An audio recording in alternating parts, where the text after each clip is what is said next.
যতদিন রবে পদ্মা মেঘনা যমুনা বহমান, ততদিন রবে কীর্তি তোমার, তুমি যে শেখ মুজিবুর রহমান।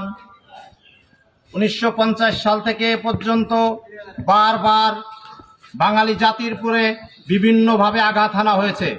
রাজাকার, আলবদর, আলসামরা এখনো থেমে নেই। জাতির জনক বঙ্গবন্ধু শেখ মুজিবুর রহমানের ছবিকে অবমাননা করা হয়েছে। মাননীয় প্রধানমন্ত্রী বাংলাদেশের উপকার জননেত্রী শেখ হাসিনাকে অন্যায়ভাবে আন্দোলন সংগ্রাম করে দেশ থেকে চলে যেতে বাধ্য করেছে। জীবনের শেষ মুহূর্ত পর্যন্ত মাননীয় প্রধানমন্ত্রী জননেত্রী শেখ হাসিনা গণভবন ছেড়ে যেতে চায়নি, বাংলার জনগণ ছেড়ে যেতে চায়নি। কিন্তু অত্যন্ত দুঃখের বিষয়, রাজাকার, আলবদর, আলসাম, বিএনপি, জামাত সম্মিলিতভাবে এবং বিদেশি চক্রান্তে জননেত্রী শেখ হাসিনা দেশ ছাড়তে বাধ্য হয়েছেন। মুজিব আদর্শের সৈনিকেরা এখনো মরে যায়নি।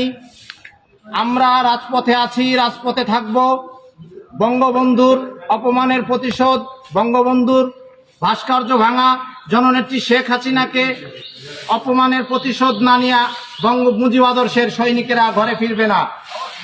আমরা 75-এ ঘুরে দাঁড়িয়েছি, 90-তে ঘুরে দাঁড়িয়েছি, 1996 সালে ঘুরে দাঁড়িয়েছি।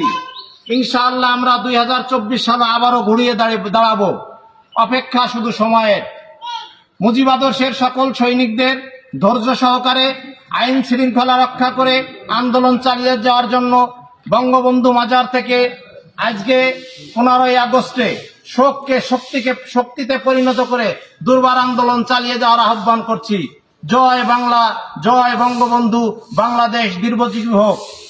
আমি ডাক্তার মোহাম্মদ আলিমুজ্জামান গোপালগঞ্জের সকল স্তরের নেতাকর্মীদের বলছি, আপনারা আপনাদের দুর্বার আন্দোলন চালিয়ে যান।